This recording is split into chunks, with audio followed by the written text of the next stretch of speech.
Is that what I want to do? Is it working now? Jaws, Rob, Duncan, anyone?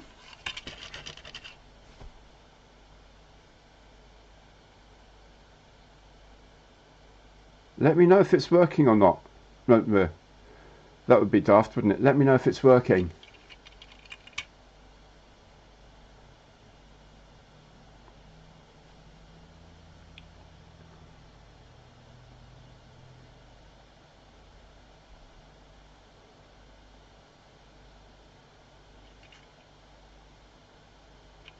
All good, all good. Yes, hi, thank you. Good.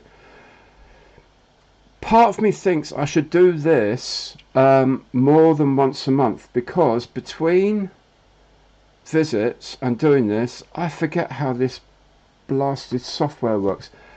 A very, very, very good evening to all of you, especially the Duke of Wellington, or Duke Wellington, who is watching from Australia at 5 in the morning, a 5 and a damp and nasty morning, but Your Grace, thank you so much.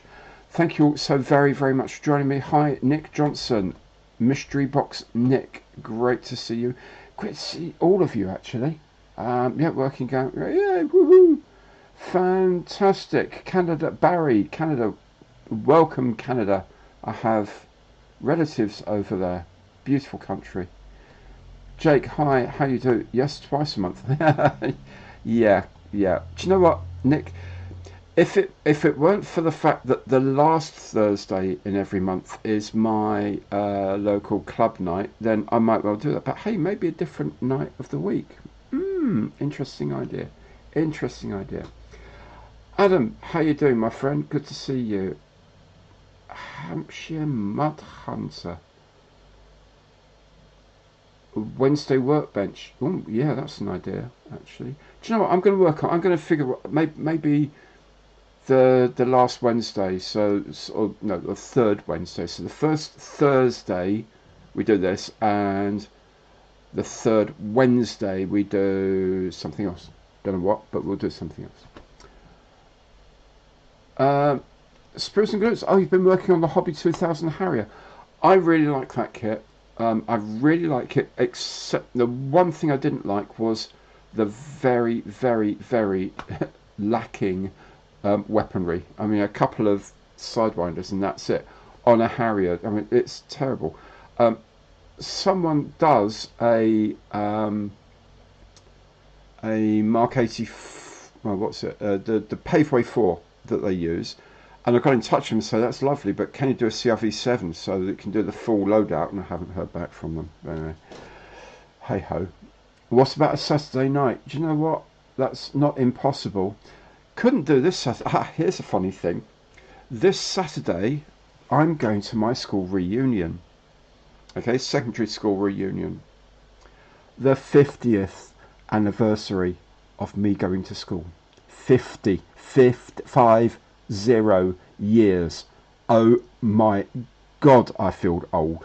50 years since I went to secondary school. Crikey, O'Reilly. Andrew, hi, how you doing, fella? Good to see you. Hot in Bradford. Yeah, I like Bradford. I used to go up there a little bit to the National. I don't know if it's called the National Media Museum now. It's part of the Science Museum, but that deals with media. I had an exhibition up there in a former existence. I put on an exhibition in Bradford. It was a really, really lovely place. Do you know, I went to a restaurant there, Persian restaurant there, had lamb in pomegranate. Oh my goodness. I hadn't tasted anything like it before or since. It was gorgeous. Gorgeous. Ah, Jake, you've been making a white swan in 144 scale. Absolutely gorgeous. Hustler. Now, there was a fascinating plane. Absolutely fascinating thing, the Hustler. Absolutely bonkers. Bobby, yeah, I'm fine, thanks. I know there's been a lot of time off of the channel recently, but do you know what? I've got five, four or five kits actually started and on the go. A couple that, well, one that you don't know I'm doing. one that you thought I might be doing. Nick, it's one of yours, mate. I've started the oh, the Finera. Started the Finera. Only just started it. Only like started putting it together. So that's cool. And well, it's one other thing that I don't want to tell you about, and then because I'm using that to do two other things, which is quite cool. Oh, the lunar module! Oh my god, I remember that. Sorry, Peter. I remember that. I've been meaning to get myself one of those. The lunar module. Goodness me, happy days, happy days. Wonderful. Um, yeah, well, I started my first. Simon, I started mine in 1973, my mate.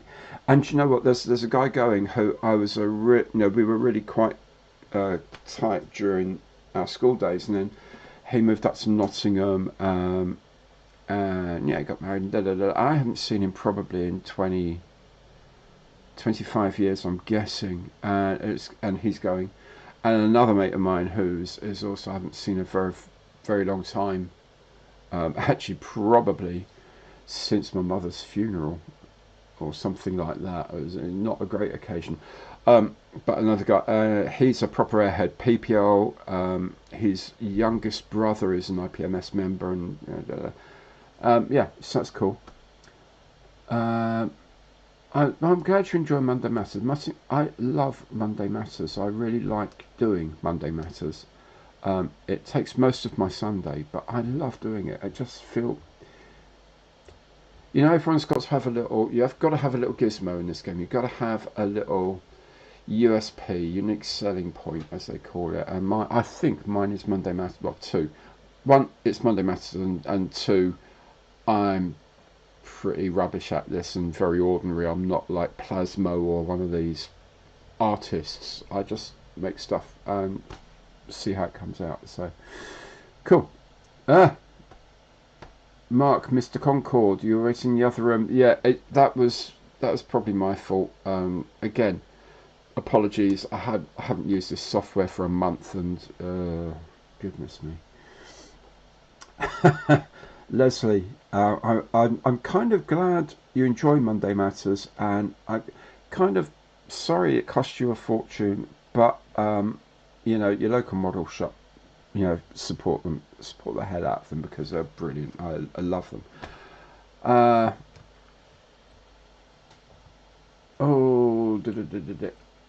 oh, you dry brush your cockpit. Do you know, dry brushing is such a good technique. If there's some guys here who've never tried dry brushing, please do.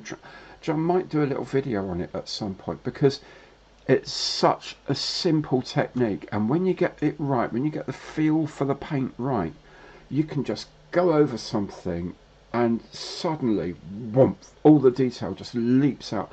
Things look used, especially in cockpits where you're going to put a canopy on it anyway, so you want that contrast to really punch up to show the bits and pieces inside. It might look a bit overdone when you first do it, but you put your canopy on top to check it, and you think, actually, do you know what? Fair enough. It's a brilliant technique. Brilliant technique. Oh, hold it. Oh, hey, Crazy Locha, how you doing, buddy? If you're driving, you keep it safe, my friend. You keep it safe.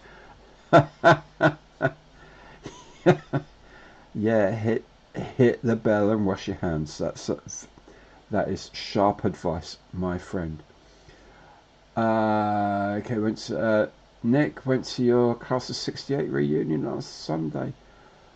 Wow, yeah. It's. I don't know how many we've lost. It sounds really grim. I know one for certain who was a guy I knew actually quite well, but I think most of us are doing all right. Crazy Locha, you're a very decent man. Thank you so much for gifting those memberships. The guys who have just been given memberships, by the way, that means that you get to see the supporter special, which I do every Saturday, which is kind of like it's a bit like this, but obviously I can't read your messages. But it's a bit more info, a bit more sort of backgroundy stuff, like what I'm up to, what I'm planning to do, what I've been trying, a bit more insight into what's going on. So if you're kind of interested and you haven't been lucky enough to pick up a freebie from Crazy Locha there, $4.99. It's not a bad thing to get the 4 or 5 of these videos and just see how it goes. Just see how it goes. I'm gonna. Can I read? Yeah. Do you know what? I find it really difficult with glasses. Sometimes I can read, sometimes I can't. So, oh, there we go. Oh, NJ. Yeah, I left school in 1980. So yeah, it was a long time ago. You hear sounds of the 70s on the radio, and I'm thinking, dude, that is kind of my thing. Oh, Paul, dude, I'm really sorry to hear. I hope you're doing okay. Please, please, please get better very, very soon. Let me know how you're getting on. Like, do a private message on Facebook or something. Let me know how you're doing. We wish you. I'm sure everyone wishes you well very, very quickly. Um, oh, yeah, you're driving. Of course you are, Locha. Rules are different over there, I'm sure.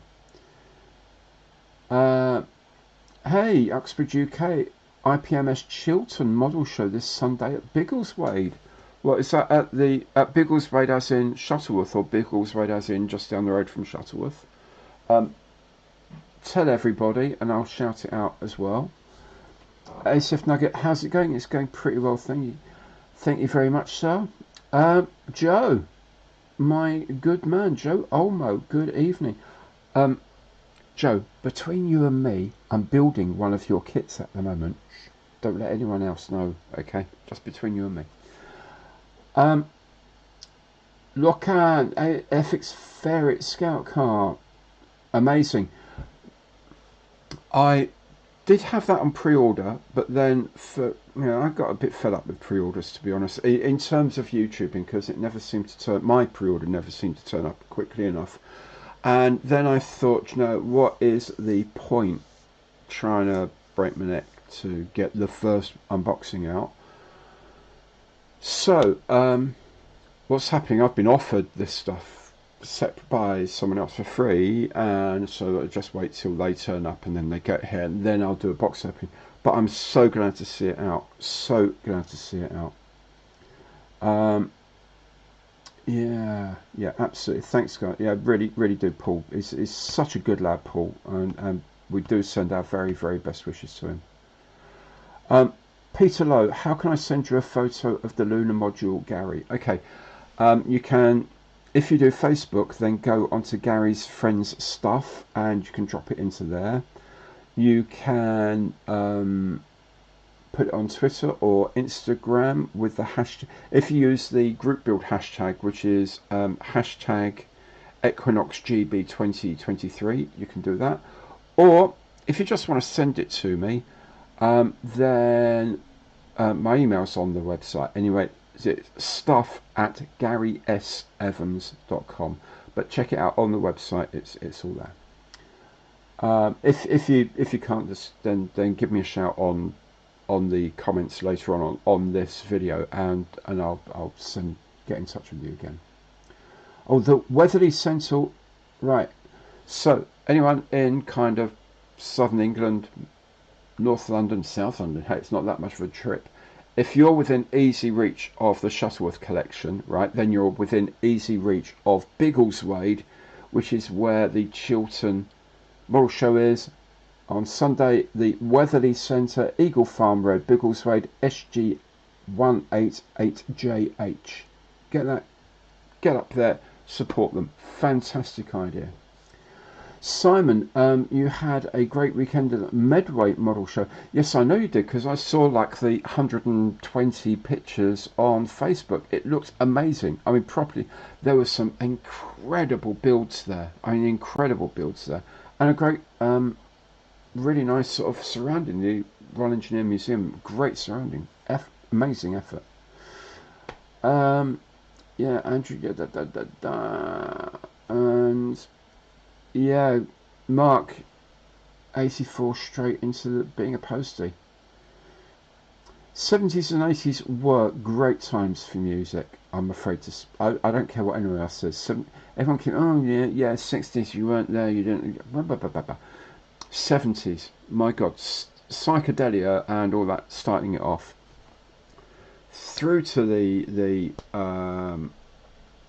things like heavier rock like Status Quo, the gods that are Status Quo, then punk, and then at the end of the 70s into the 80s, electropop, synth pop, new wave. God, there's so much music in the 70s and 80s. Great time to be alive. Great time to be a teenager and a young adult, to be frank. Adam, yes, it is amazing to see all the builds, and do you know what? It's really nice to see, like, not everyone's just taking airplanes. Airplanes are brilliant. I love airplanes. You may have noticed I build quite a few of them. But, we've got guys doing trains. We've got guys doing cars. We've got guys doing all sorts of tanks and all sorts of things. Spaceships. Wonderful. Gary, am I a fan of the We Have Ways podcast? Do you know what? I've heard so many things about it, and I've been told so many things about it, and I just have not yet logged in, but I will definitely be listening to that, the We Have Ways podcast. If you guys, any of you listen to podcasts, you haven't come across that, check it out. We Have Ways, absolutely brilliant, Simon, don't worry, you posted so many photos, my friend. It was wonderful. I mean, truly brilliant to see so many kits. It's like you go to Telford, and like last year I went to Telford, took some pictures, and it was like, yeah, I took like sort of 30 pictures. I could have taken 100 times that, really, and perhaps should have, and then edited them. But anyway, so don't worry, if you chuck them on there, I'll look through them. Hell, if no one else does, I will. You saw 5 Willis Jeeps today. Cool, absolutely cool. Spruce and Glues, my local model shop has a cafe in it. That's actually really lovely. How really nice. I'm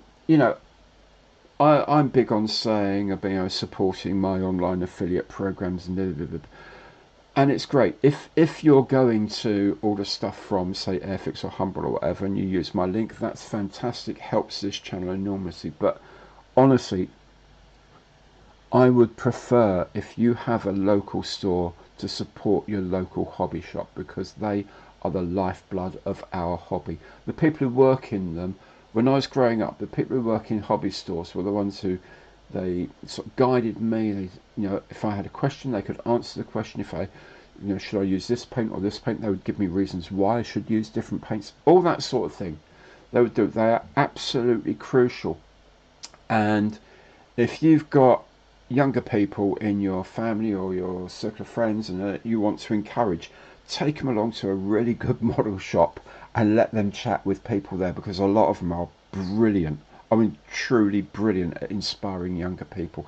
And without that, there is no future for our hobby. Efforts can only survive by doing what it. By the way, I don't know if they've made it widely available yet, but they didn't say it was embargoed, so I'm going to tell you anyway. Airfix have teamed up with the Scouts Association, well, specifically with the Cubs side of the Scouts Association, and they're doing a thing where making kits becomes like a badge you can get. Isn't that cool? They're doing the E-Type Jaguar starter set and the Spitfire 5 starter set are the 2 kits they make, which I think is brilliant. Again, it's really engaging with younger people, because if you don't engage with the younger people, then your hobby's just like a dead hobby walking, basically. So well done, Airfix, for doing that. I'll have a chat with Dale, see if there's something I can do about that. Talking myself into making more videos. The Modriv of the Jam. Andrew Kemp, the Jam. My God, fantastic. Rob, Mark Bolan. Oh, yeah. Maria is so fed up every time we drive through Barnes Common over that bridge with the memorial. And I said, hey, Mark Bolan died there, I must have told her like about 100 times now. She may be slightly upset about I did. Hang on. I did see someone. Sorry, I got to. Dean Brigg. Hey, Dean. How do, dude? Good to see you. Um, I haven't heard any rumours of a 1/72 Gloucester Javelin. Sadly, I've been hearing a lot of rumours recently that kind of I don't really want to go into too much. In a way, I don't want to reveal my sources. But there's some interesting stuff happening, and there's some interesting stuff sort of going on in the background, hopefully, that could be quite cool. But no, 1/72 Javelin, I've not heard anything at all about that. Okay. Oh, Adam, 4 model stores nearby, wonderful. NJ Bamforth model kit primer is so expensive on Amazon. No idea. Absolutely no idea why. I actually use Genelite spray plastic primer myself, and that's not too expensive, and it lasts a long time. Yeah, Uxbridge Aviation Hobby Shop in West Drayton. Yes, I know. I did a thing about them closing down, and I picked up some stuff and da da da. Yeah, really sad they closed. Oh my, no, Mark. You got to stop doing this, Mark. Right? Cause before we moved in 1970-ish to Worcester Park, where I grew up. So then I had a shower just before I came on with bloody hairs all over the place. Before we moved to Worcester Park, we lived in Fulham. I was born in Hammersmith and lived in Fulham. I know Patrick's very, very well. I know exactly where it is. The roundabout, North End Road. If you're coming from the Fulham Baths end, the North End Road, go up to that roundabout, take a left, and it's there just before the housing estate. I can see it right there now. Absolutely amazing. Just a toy shop now. That is really sad. Yeah. Hey. And Paul, well, as your cousin, what the mod father is your, it just keeps coming, dude. And your son's related to Yaz. Oh, for crying out loud! You're just so showbiz, Mark. You're just so showbiz, dude. Wow, amazing, amazing. Um,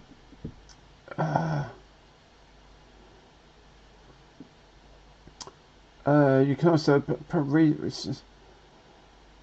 right, Jaws. Now I have told Dale about this. I have actually had words with him on more than one occasion, saying those old sort of crescent things are fine, but what they really need to do if they want to, create some stands, is use those dynamic stands that they do for the dogfight doubles, but do them in maybe in clear plastic, because they're brilliant, and then they'll sell those.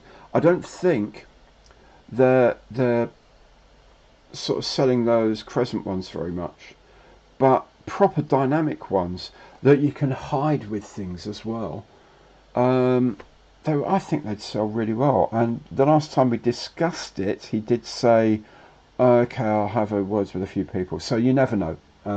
As with anything, he's probably been thinking about that for a long while, and then I come along and say, "Oi, Dale, do this and that." He does it because other things have happened in the background, and then suddenly I'm going to take all the credit. Oh, well done, Dale. You listened to me, just like he did with the Rotodyne, which, by the way, he is sick of hearing. But hey, it's true. It's true. Spruce and Goose, you're only 12, dude. Big respect to you for getting involved in this hobby, and get your younger brother into it and get him to paint stuff. Do you know, with younger brothers and younger siblings, generally, if they want to paint it something a bit wacky and weird, I'd let them, but just let them enjoy the whole thing about kit making in general. And good for you, my friend. Welcome, welcome, welcome. Love to hear that younger people, well, actually younger people are watching this daft video this time of night, but also that are getting really involved in the hobby. Massive respect to you, my friend. Autographs in the post. Thank you so much, Mark. You're just so Hollywood, aren't you? You're just so, yeah. Brit Awards. Good for you, my friend. Good for you. Did I watch the Indian landing and rover moon landing? Do you know I didn't, Jake? Partly because I didn't know it was on. That whole part of my life was a while back. I used to work for a company who it was a stock photo agency. So it's an agency where they have a supply of pictures, and people think, okay, we need a picture to illustrate this. Get in touch with them. Have you got a picture of this? Yes. Pay a license fee. Job's done. If there's a food poisoning outbreak, they'd be on the phone. Have you got a picture of E. coli E178? Yes, we do. What would you like to use it for? Da da da. That'll cost you this much. Done. My job was most of the time was liaising with institutions like NASA and CERN and ESO and ESA and all these other places. I left before India really started getting going on their projects, and I kind of lost touch with all the news feeds and all that sort of stuff. But at the time, it was amazing. I was paid to go and chat with guys in NASA. I can't believe my luck at times. I didn't. It's an amazing achievement for a country with as many problems as it has. Should they be spending the money on that? I don't know. Yeah, maybe not. I don't know. It's not for me to say. But an incredible achievement. Anyone landing anything a quarter of a million miles away and getting it to drive around is doing all right, actually. Peter sent a small video. Lovely. Thank you very much. And Jabanforth, your middle brother makes tank models. Excellent. That's just fantastic to hear. I mean, properly fantastic to hear about. Yeah, I know it is, Jules. It is bizarre that they do that, and I really have no idea why they do. Really do. Rob, yes, I know a haircut's required. It is actually too long. It is, for me, it's way too long, and I do need to get a haircut. But as usual, time. God, look, bleeding Boris Johnson if I'm not careful, and it's just been washed and everything, so it's a bit wild. Spruce and Goods, have I heard about the FX outlet? So yes, I have, and there are some cool, especially if you're into armour. They're selling a lot of their 135th armour at 30% or more off, so well worth checking out the site. And I think I did a test, and if you're a FX Club member, you still get your 10% discount as well on top of that, which is, yeah, that's beginning to look good, isn't it? When they landed on the moon, my nappy was being changed. Yeah, well, I actually remember it because we were at one of the moon landings we watched at school, and the Apollo 11 I think we watched at home, but I think later ones, because of the time of day they arrived in, we watched at school, so I remember it really, really well.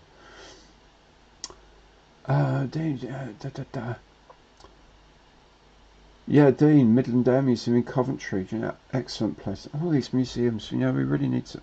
I will be popping into Cosford on the way up to the Telford show in November on the Friday, because I'm staying over Friday night. So on the Friday I'm going to be visiting Cosford because they've got the Prone Meteor. My dad flew in the Prone Meteor as human ballast, so I really want to go up and see that again. Yeah, the shadow stands. The shadow stands are very much, aimed at the starter sets. So they only do them for the starter sets. So I think next year you'll see a lot more starter sets coming into the range with aircraft. They've done vehicles quite heavily. I think next year they're going to be doing more aircraft in starter sets, and that they will all come with bespoke stands. It's not something obviously they can do for the whole range because you'd have a different one for every aircraft, and that's going to be crazy expensive. But the whole thing about the sort of the moulded shape and some generic base in clear would be fantastic, I think, and that's what I was suggesting to Dale to do those. He seemed happy enough with the idea, but whether he does it or not. Yeah, 148th to Heaven and Dove or Devon, I don't think they'll ever do it, sadly. I really, really wish they would. Yeah, 5 for the moon landing. Your dad was a ham. Yeah, yeah. Oh, excellent. Yeah, it's like, oh, what's it called? The movie The Dish. If you haven't seen that, The Dish, hilariously good movie about Apollo. Yeah, as usual, I've done absolutely nothing on this bleeding tank. I actually don't know what I'm supposed to do next.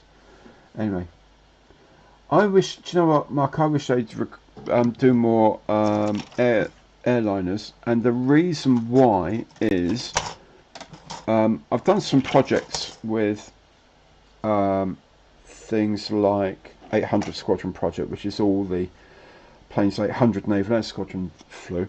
I would like to make one of everything I've ever flown in. If I can do the markings for the actual aircraft, if I can remember what they are, then great. Otherwise, just, yeah, and I'd love to, there's a lot of old stuff I've, 61, there's a lot of things I've flown. Ilyushin 18, Ilyushin 62, both of Balkan Bulgarian Airlines. What an experience. Peter Mertz, dude, hey, how are you, my friend? All the way from Canada, great to see you. Really good to see you. Virtually. Glad you're liking the history, but by the way, yeah, maybe I should I tell you more about that? The history thing that is now hived off onto a different channel. There's another video I'm hoping to finish over the weekend because I need to do it for next week.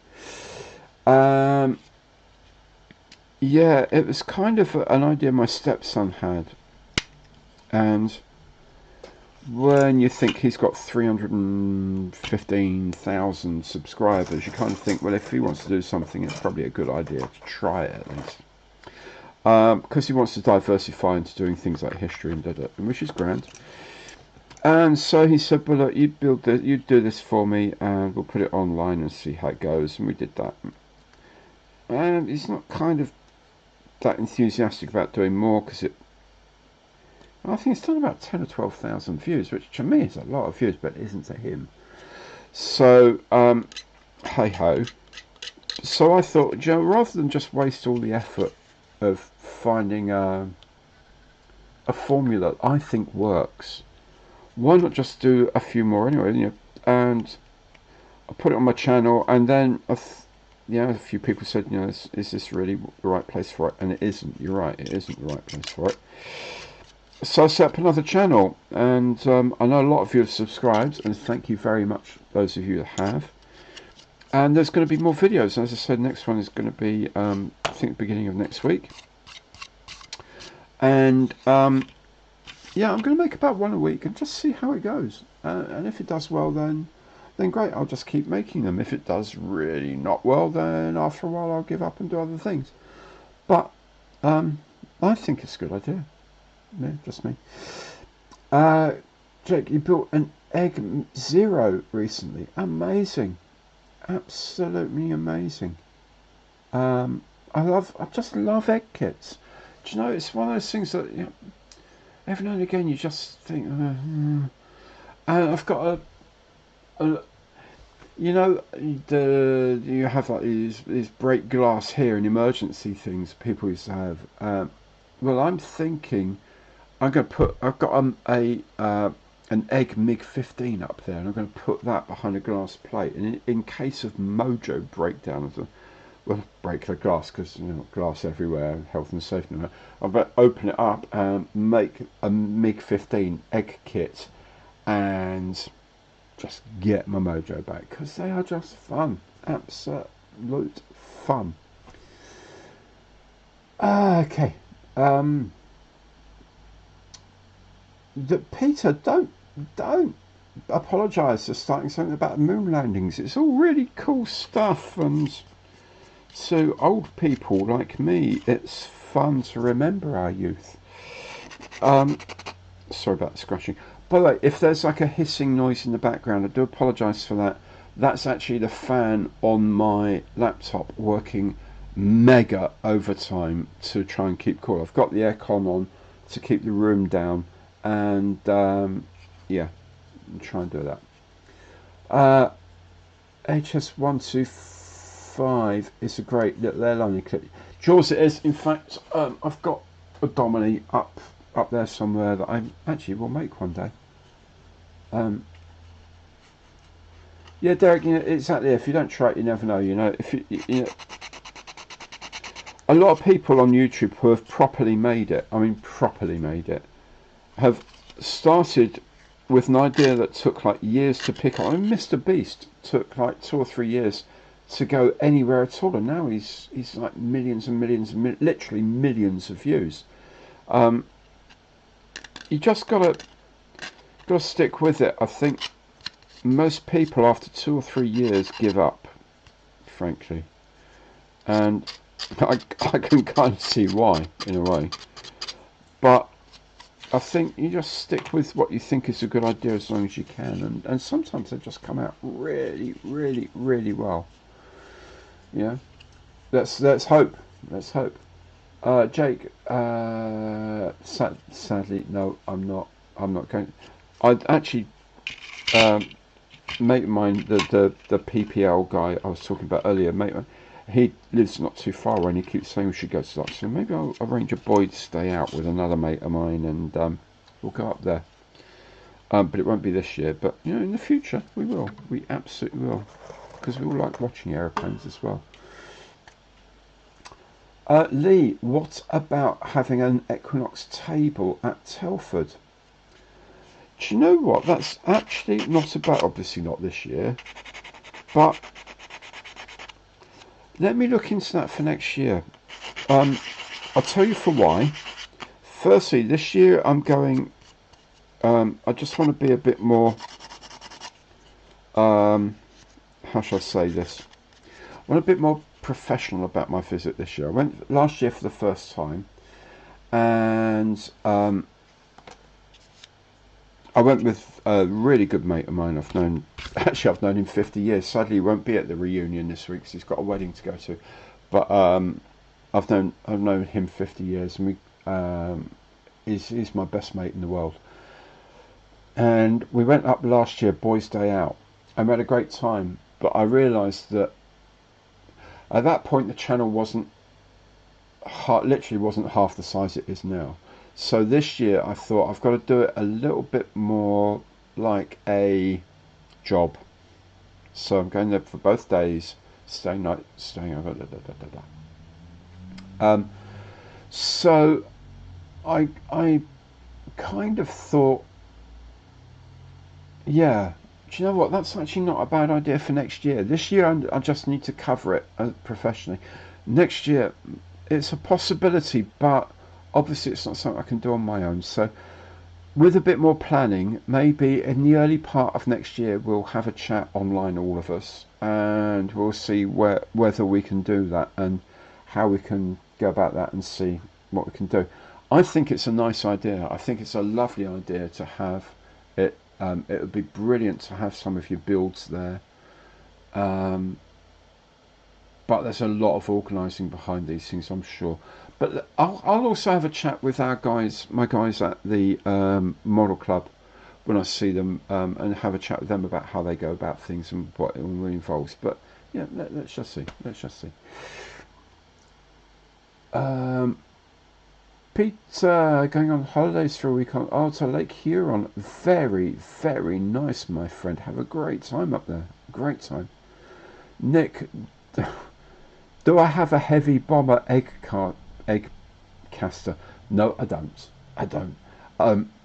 Those heavy bombers look hilarious. I mean, the B-24 looks amazing. There's the egg kits. You know me and egg kits, Nick. I love them.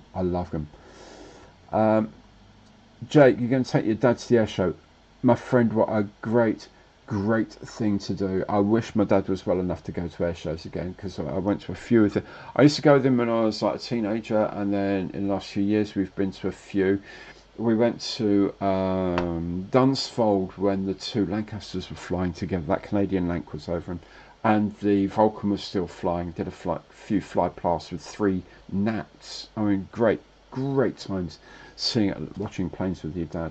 Just good for you, mate. Good for you. Paul, have I thought of trying my hand at a sports car? Do you know what? I have thought about them. I mean, I've cars. Yes, I've got a Land Rover up there. I know it's not a sports car, but you know, I do think sometimes about a proper sports car. But do you know what? I'm really fussy about sports cars I like. I mean, E-Type Jaguar, very nice. Da da da. DB5 Super Legato convertible, absolute god of a vehicle. Ferrari Daytona convertible, the original 365 Daytona convertible. To my mind, the only decent looking Ferrari ever made. Sorry if that upsets people, but who love Ferraris, but I'm not a big fan of Ferraris. But that 365 Daytona convertible, oh my god, the one in the original Gumball Rally, the the Cobra, the Shelby 7-litre Cobra. Dear goodness, what a great car. So I haven't thought of buying one, but you know what, Paul, maybe one day in the not too distant future I will. Probably wait until I've got some different paints, because I suspect that going down the lacquer route of painting might be better to get the shiny proper finish. And with lacquers, I'm going to wait till Outlaw Paints is around in November. You know, the one that's from James Skiffins and all that. I've got some of their paint to try, and I've put their primer on. I've put their interior green on. And it's just beautiful. So, and they do a lot of car finishes and pearls and stuff like that. So, yeah, I will one day do that, and it will be interesting to do different finishes. I know.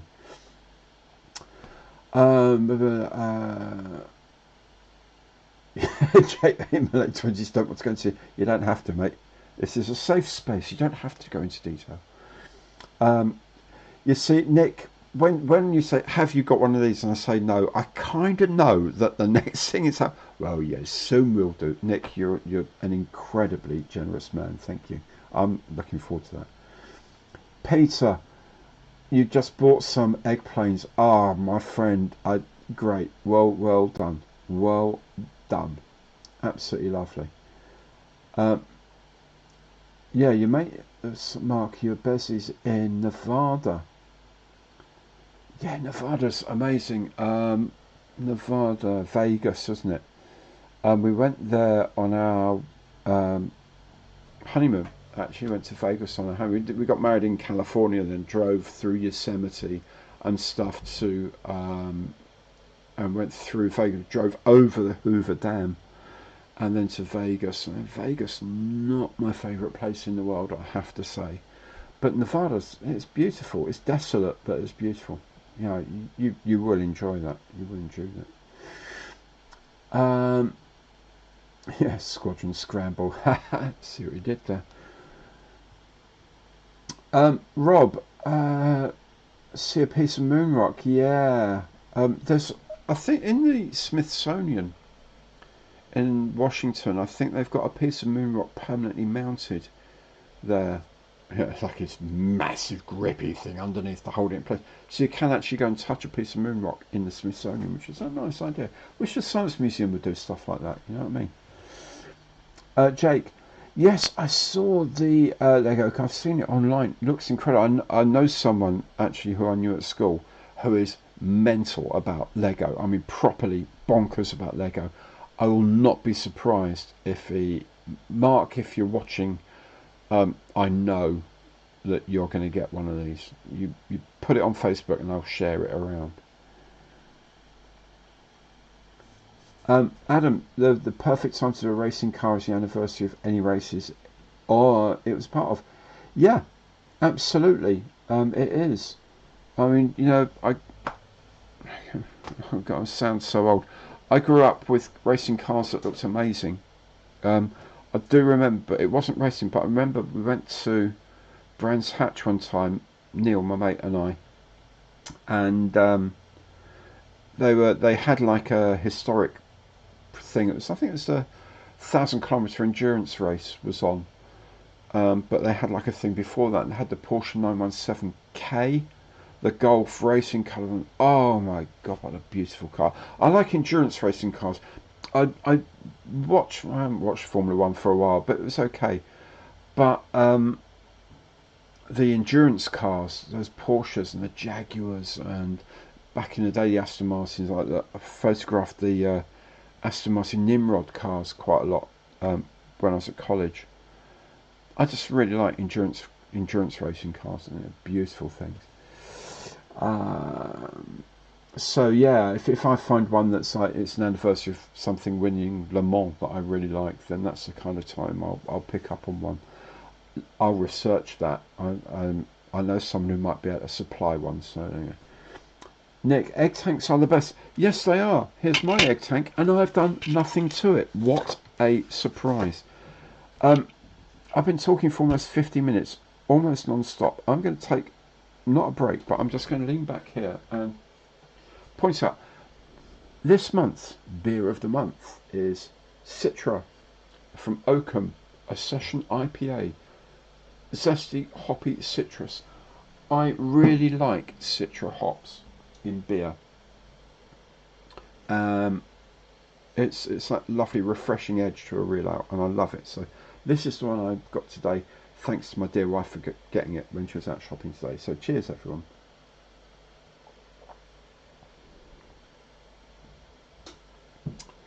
Right, Andrew, you've got the new Aston Martin DB5. Fun fact, the Aston DB5 was designed by the same guy who did the 124th Spitfire and the new 148 Sea King, Chris Parker-Joy. He also did the Aston Martin DB5, almost as like a palette cleanser between these two bonkers kits to design. So it's kind of nice to know that the designers don't just like, right, you're going to do starter kits forevermore until you get promoted and then you can do this. And then when you're at the very top, you only do these wonderful kits. No, they all do all sort of different levels of kits, and I think that really works for them to do that. Peter, thanks for dropping in, man. I really, really do appreciate it. Have a great vacation up on the lake, and keep coming back for more content if you can. Thanks for dropping by. Oh, you have a Revell 917K. Oh my god, it's just such a beautiful car, and the noise it makes when it goes along. Oh, absolutely astonishing. Yes, Andy. Well, yeah, Meng King Tiger. Yeah, here it is. I'm going to have to glue something to something else, because otherwise I'm going to be a total fraud at this. Get me some glue. Yeah, I love them actually. Yes, Le Mans. I've only been to Le Mans twice.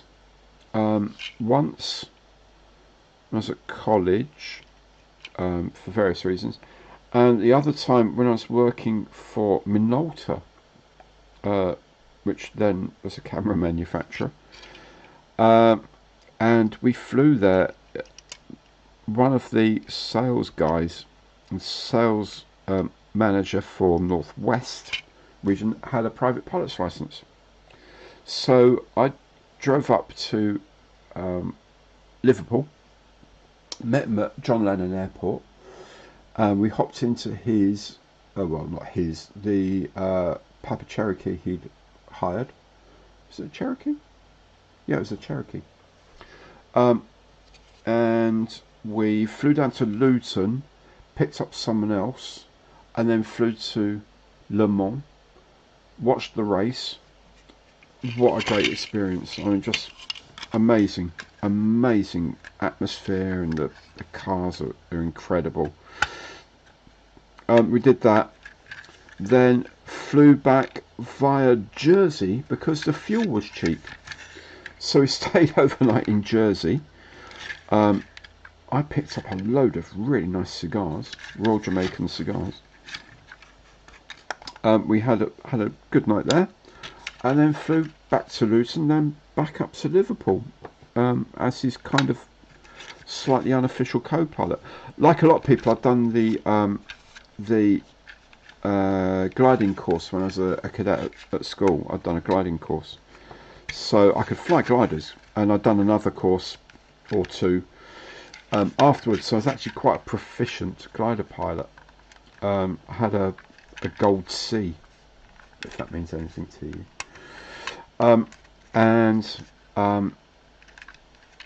He always used to say, well, you know, I'll fly the thing, but if the engine packs up, you're in charge. So it's a glider, you're in charge. Yeah, Le Mans, what a great experience, a beautiful place.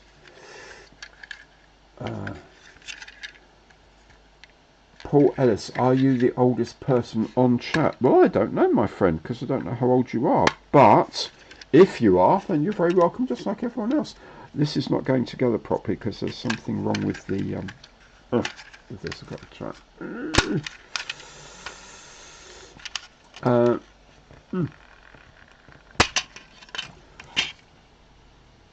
17 a few months. Well, you know, good for you, Jim. Good for you, my friend. I mean, you know, age is really just a number. So I'm telling myself that quite a lot, but you know what? Good for you, Simon. Yeah, 3:30, dude. Whatever, crazy. Great. Thank you so much for coming along, Simon. You know, I do appreciate it when you guys. I know a few of you guys have got like jobs or travel or whatever where you have to get up at stupid o'clock the following day, and you still come and join in, and I do appreciate it, really do. So take care, mate. Jake, limited edition of RAF. I guess that's Tornado rather than Toronto. Desert Storm 172nd. Is that the Edward one? I wonder, because I've got one myself up there. The Desert Babes one, is it called, or something like that? Yeah, I've got that upstairs to start when I can. It is amazing to fly. It is. It's amazing to fly partly because it's really easy to get in. You don't need any queues to get in. You just really fly in, and there you are. But the difficult thing is trying to get out again when the race is finished, because everyone wants to go all at once, and trying to get air traffic to listen to you, a little Piper Cherokee, when you've got all these biz jets and all that wanting to get somewhere urgently. It's crazy. It took forever to get out. But the good thing is also, when you get tired in the middle of the race at night time, you can go and kip under the wings, drape some tarpaulin over the wing, or some blankets over the wings, ready-made tent. Job's a good one. Perfect. Mark, load of tools. Oh, that's interesting. I'll have to nip in. Thanks for giving us a shout at that. I'll have a look tomorrow or over the weekend at Lidl. Good people, Lidl have done well for me in the past. Joe Olmo, thank you so much for dropping by, my friend. I'm really glad you did. Really glad you did. Always good to see you. Nick, 66 and a proud owner of a bus pass. Well, I'm 61 and a proud owner of a bus pass. The only difference is it cost me 10 quid a year to buy it. But that's London for you.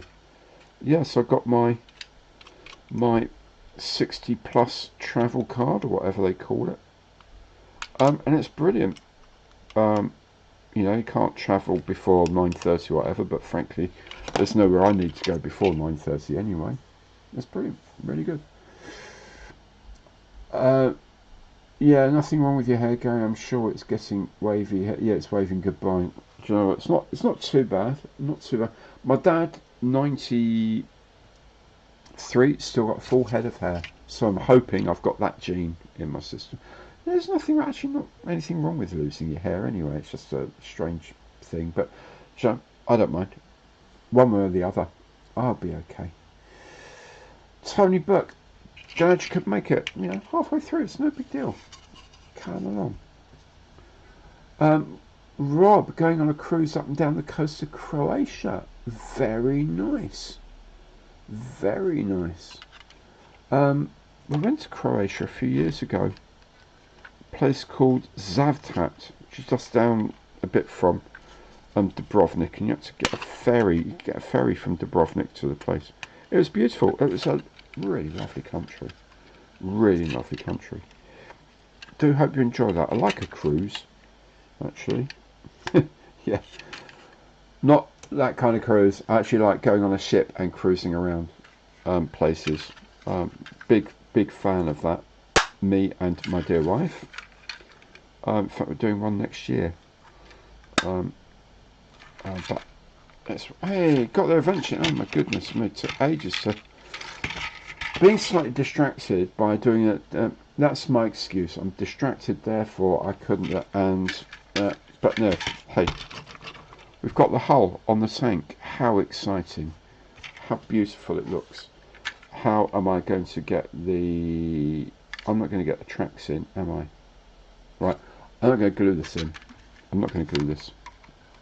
I'm going to not glue that, because otherwise I will not get the tracks in when I need to put the tracks back on them. Should I put the tracks on now? No, I haven't primed it yet. Why would I put the tracks on now? Ugh. Again, distractions.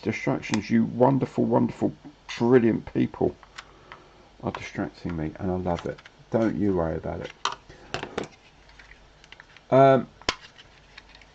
Paul, are the egg kits push fit new glue? Not all of them. This one is, apparently, because I can't get it apart. Not all of them are. A lot of the planes are glued together, but they're like sort of 10, 15 pieces. So they're really, really easy.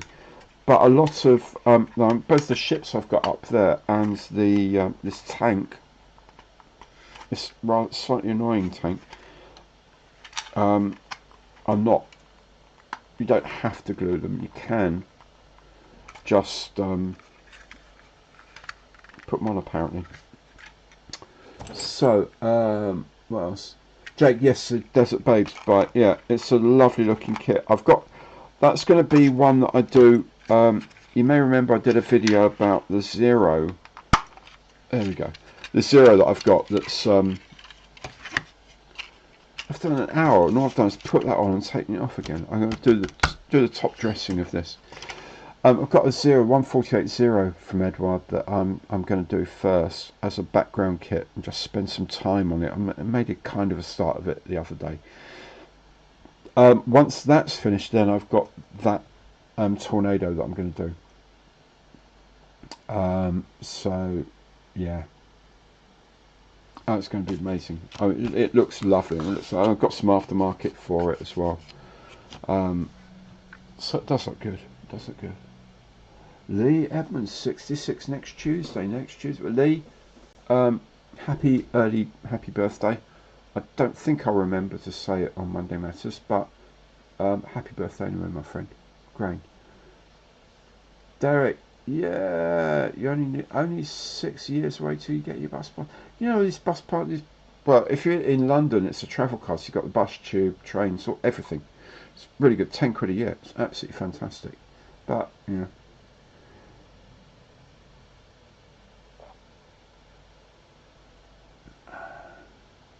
Yeah, Peter, we don't get them till we retire for free. We get them free when we retire, but from 60 you can buy them.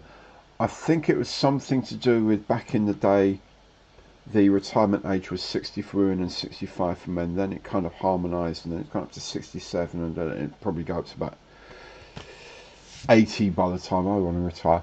But so I think they had some sort of system to allow for that. I don't know. But anyway, yeah, 60 years old, you get a bus pass or a travel card for 10 quid that gets you over the whole of London, which is absolutely fantastic. Lee, oh, a Comet 4B. Oh, fantastic. Absolutely fantastic. I love a Comet. Absolutely love a Comet. Um, now, night, John. Thanks for toning up, mate. Really, really appreciate it. Mark, you want Airfix to re-release the cross-channel hovercraft, the SRN4? Well, let me just say that last year when we went to Airfix, a load of us, the content creators, went to Airfix for the day, and that's when I saw in their tool store at Margate. That's where I saw the Rotodyne. That's where, as I say, I tease poor old Dale every time I see him. Oh yeah, the Rotodyne. I told you to get the Rotodyne. Right next to that was the SRN4 tooling. Now, I don't know whether they were looking at it or whatever, but the reason the Rotodyne tooling was there was because they'd forgotten to move it out of the store before we turned up, because they were checking it. So I'm just wondering whether they're going to re-release the SRN4. They're going to do the Great Western, is it? The big ship thing. So they're not frightened of doing things that are slightly odd. They're going to re-release the Junkers 87 124th. It's almost £100. So it's not like they're scared of doing vintage classics that cost a lot of money. That SRN4, oh man, I think they'd sell a lot of them. They would sell a lot. I really hope they do make that again. Really hope they do. Yeah, Hovcraft Museum at Andy. Yes, good idea. Really good idea. Dan CTF. Hi. Well, doesn't matter you're late. The fact you're here is grand. So welcome. Hope you enjoy the show. Really do hope you enjoy it. Bobby G, have I built any Matchbox kits? Not recently, but I do remember building them a long time ago. I used to build a lot of them when I was young. I built a Hunter T7 that they did. Excellent. Because at that point how old was I? 16 or 17. When I was in the cadets, we went to Broady for our camp, annual camp. Was RAF Broady. At the time, it was home to 1 Tactical Weapons Unit, and they were transitioning from Hunters onto Hawks. So all day long, all you had was Hunter F6As and FGA9s and Hawk T1s whizzing around the place. It was brilliant. It happened that someone going through tactical weapons was an old boy of our school, and he offered to give a ride to someone, and through various complex means it ended up being me. And I couldn't go during that week because of weather and this and that, the exigencies of the service. Excuse me. But it said come down a couple of weeks later, and I went back and flew in a Hunter T7, which was one of my greatest experiences of my life. And shortly after I got back that I found Matchbox had a Hunter T7, so I built I think it was X-Ray Lima 519, the one I flew in, and I built a kit of it at the time. I will find out more about that, but I remember the sort of 2 or 3 colour plastics and stuff like that. They were great kits. Some of them were really, really good kits. Really good kits. Brilliant stuff. Right. What else do we have there? SRN1. Yeah, that would be a great. Actually, that would be a great double, wouldn't it? Do the SRN1 and the SRN4 in the same year. That would be amazing. Absolutely amazing.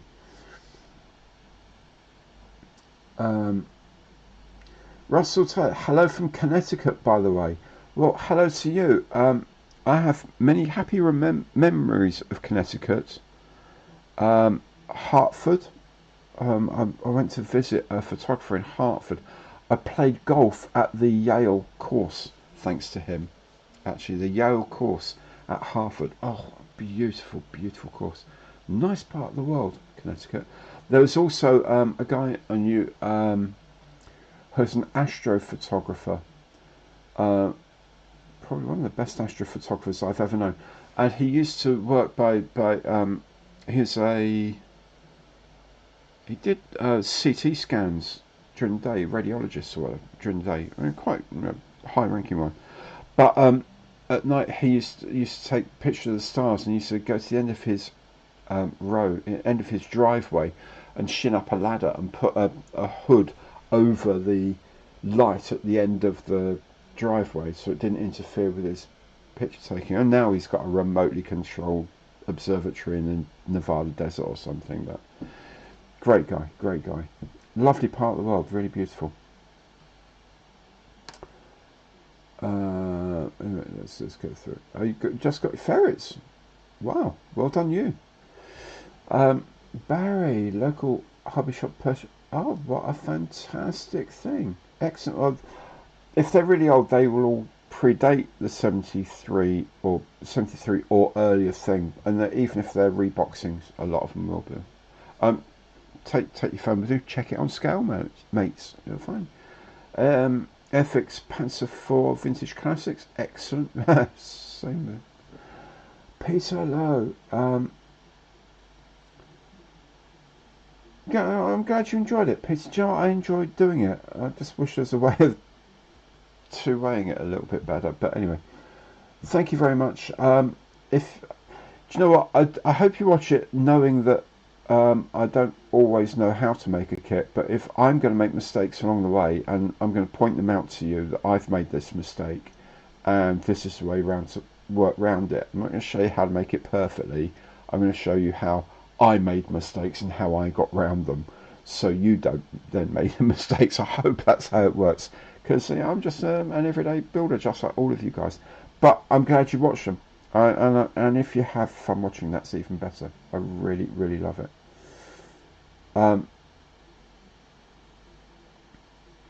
Yeah, Andy, the clear sides. I just have a memory of things like the cars you could put into the SRN4 being part of the clear. I'm sure there was like a VW Beetle in clear plastic as well. Crazy, absolutely crazy. Mark, Hostel tomorrow. Hope you're doing all right, mate. Let me know how you do. Email me or whatever. Drop me a line. Let me know everything's going okay for you. Yeah, lovely to see you, Rob, mate. Thank you so much for dropping by and for supporting the channel. Really appreciate it. Really appreciate it. Am I caught up? Hey, I've caught up. My goodness. Gee. So the kit has gone swimmingly, as you can see so far. Let me reach over here, get the instructions, and start looking at some stuff I can put on here to make it look like I know what I'm doing. So B8 and A, yeah, B8. Let's not get too ahead of ourselves. B8. B, and that's A, that's C. You know, for a egg kit, there's an awful lot of stuff on here. B, D, D. 2 Ds. That's interesting. This must therefore be B. It is B8. Woohoo! Okay, how are we doing?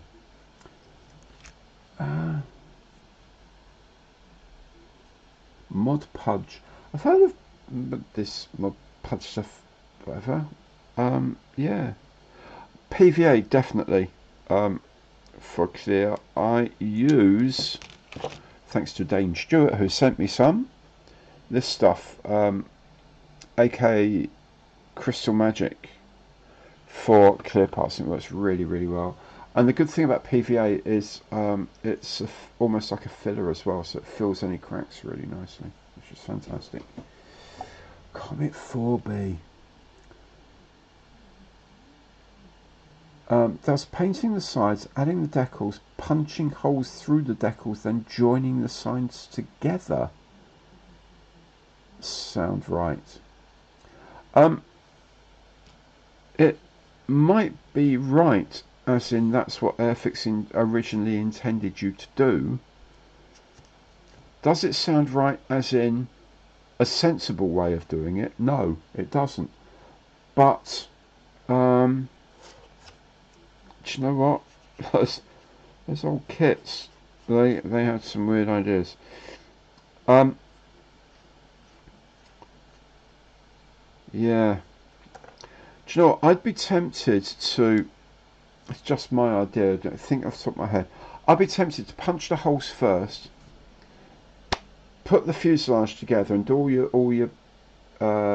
panel, your joint filling and all that. Get it all nice and together. Do your paint. Put your decals on. Then where the windows are, just do a little cross. Cut a little cross. You can do it. I'll try and show you.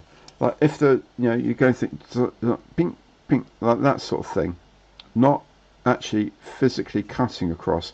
Just poke a little cross in each one, and then use some microsol or something like that, a dissolver, because they then will sort of take those cut parts and fold them around the kit. I'm sure that's probably the best way to do it.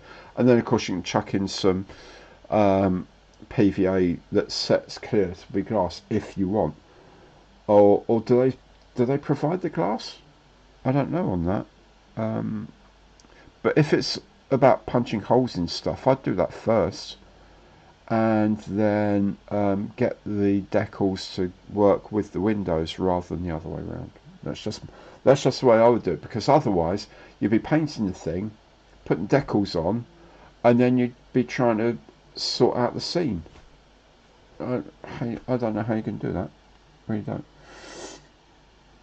Andy, yeah, do you know what? A lot of us are rubbish at masking, and that's just the way life is, I'm afraid. I'm not great at it, so. Adam, it does have mini clear beetles. I wasn't going mad then. That's fantastic. You know, I've been on SRN4. We went to one to France on one, just before they closed the service. And it was actually quite fun. It was loud.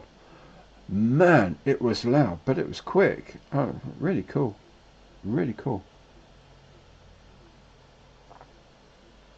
Jake, brand of nippers. This is kind of like one of those things that is, oh, I use one of these, and then so, oh, I know what you need, just one of them. Everyone says you need God hand nippers, alright? I don't have a pair of God hand nippers, and I don't know if I need them.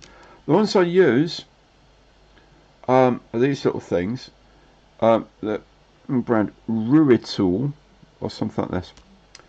There's an online store called Temu, Temu. I'm going to do a video about them actually. These came from there. They are proper like blade and anvil ones. So like this side of the blade is flat and this side is sharp. So the flat bit sits against the piece and then the sharp bit just sort of slices through, rather than cutting from both sides at once, which tends to leave you that sort of strung out bit in the middle. These actually cut properly like nippers should. They cost, I don't know what, £5-6 or something like that. Stupidly cheap. I'm thinking by the time these get that dull that they can't cut plastic anymore, I'll just buy another pair. They line up nicely, they work nicely. It's an amazing site. What else? I get all sorts of stuff from them. It's a great site for like supplies of stuff, right? Okay, here. This is a cotton bud. It's not. Well, it's kind of a cotton bud. It's like compressed fibre, something or other, on a wooden stick. It's the kind of thing that our friends in America who are into these sorts of things use to clean firearms. But this is brilliant for cleaning airbrushes. You can get like 100 of these for like £3 or something. Wooden stick, so that bit goes into your composting. Absolutely amazing. Cheap as chips. All sorts of things like that. Really, really useful. So, and they have a lot of tools. One thing I meant to get was there's like a handheld rechargeable, USB rechargeable drill. that I'll get one of those. I think it's about like £8 or something. It's a £10 minimum order, then free delivery. It takes about 2 or 3 weeks to deliver, and you just fill up on little plastic syringes for doing stuff, and it's absolutely brilliant. I'm going to do a video about them. Another video I'm going to do.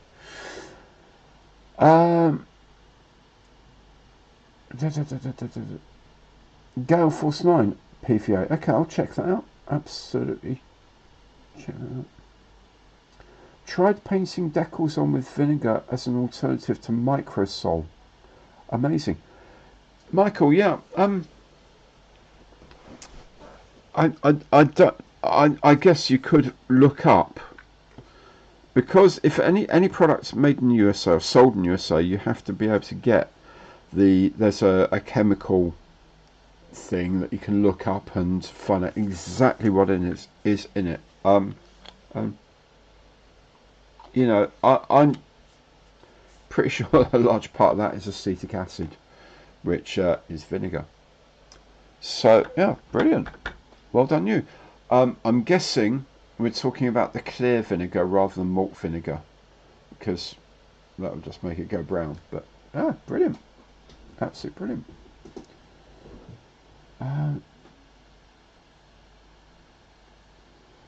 Oh, Andy, the guy on YouTube who makes lots of airbrush videos recommends those gun cleaning buds. Andy, he does. His name is Barbatos Rex, and the man is brilliant. I watch a lot of his videos, and in fact, that's where I first heard of those pointy cleaning buds. And I thought, where on earth am I going to do? Where am I going to get those? Because you know, this isn't a country where there's a lot of gun action going on, thankfully. And I found this site Temu, and they had them on there because they deal with Americans as well as everyone else, and loads of stuff. So I'm going to have to do a video about them because they're brilliant and really cheap, really cheap. Cleaning bits and let me just put this in. There you go. Another thing I found from them, pack of these. These are like wipes that they use in nail bars. You know, when you get your nails done and they clean this. These are fibre free. These don't leave fibres on. What are they good for? They are brilliant for cleaning out your airbrush pot because they're lint free and they don't leave any rubbish in there. And you can get like a pack of 200 like this for, you know, a couple of quid. I mean, they're really cheap. So there's all sorts of things like that. You know, these little plastic things, and, you know, 5p each they work out to. Loads of amazing stuff like that. So maybe I'll do a little video about that because I think they're amazing, and it saves a lot of money. And like those pointy cleaning things, they're great for getting into like the needle covers and getting into those and cleaning those out. And you can also get ones that are really thin that are great for going in this end and cleaning out the feed there. Absolutely amazing. So Jake, yeah, I will do one of these things. Marcus, really good to see you. Doesn't matter. It doesn't matter if you're late, dude. You're here, and that's the thing that matters. So welcome. Harry, hello guy. I've been watching a while, but have started commenting now. Harry, is that Harry as in Harry Grant or Harry anyone else? Doesn't matter if you've been watching. You don't have to start commenting if you don't want. That's fine. ACF Nugget, that's the ironing finish. You've been watching me while you do the ironing. God bless you, Governor. I actually don't do ironing these days. That was a long time ago. I worried about stuff like that. If people are worried that my kit's creased, then yeah, I'm not worried. I don't have. That's one of the benefits of being your own boss. Is it's up to me when things are cleaned and ironed and whatever. I don't care. But nice to know you're doing something in the background while you're doing this. That's grand. That's grand. Lint-free finger for cleaning your airbrush pot. Yeah, fair play. My only thing is, Andy, I've started using some. I've been just playing with some lacquers and other stuff, and the Tamiya XFs, and some of the cleaning solutions that go into that pot. I don't put my finger in, frankly. There we go. Ian, hi. How are you? Glad you could drop by. Really glad to see you, my friend. How are you doing? Have I seen the short sparing? I have seen video of the short sparing. There are some really nice videos from the sort of 50s and 60s Farnboroughs that you can find online. It's an amazing plane. I don't think there are any. I don't think it still exists. I don't know whether it was scrapped or whatever, but I don't know of one existing anymore. But it's a great design. What a great idea. If you haven't seen it, guys, think of like a bit like a Valiant, a Vickers Valiant, but a lot more boxy in cross section. And in the wings, the engines, there's 4 engines, 2 on each wing. They're in a pod, and you have one engine above the other in each pod. Absolutely bonkers. Absolutely bonkers. But, you know, yeah, it could have worked. Could have worked. Brilliant plane. Absolutely brilliant. James, g'day, mate. 6:25. I didn't realise there was such a time anymore. It was in the old days for me, but not anymore. That's nice. Oh, hey, so far, how are we doing? Almost 1.5 hours, and I've put a gun on the front of a hull. Brilliant. Really, really racking it along here.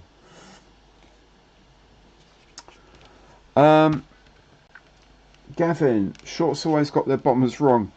Well, kind of. I guess. I mean, the Sterling, there were issues with the Sterling, for certain. But, you know, it wasn't too crazy a plane. You know, these guys were quite smart in a way, but yeah. The Sterling weren't no Lancaster. And the Sperrin weren't no Valiant or Victor or Vulcan. So, yeah. But they did some beautiful work. The SB5 was a lovely plane. And later on, the 330 and the 360 was absolutely beautiful. Talk about a short takeoff. My God, it was lovely.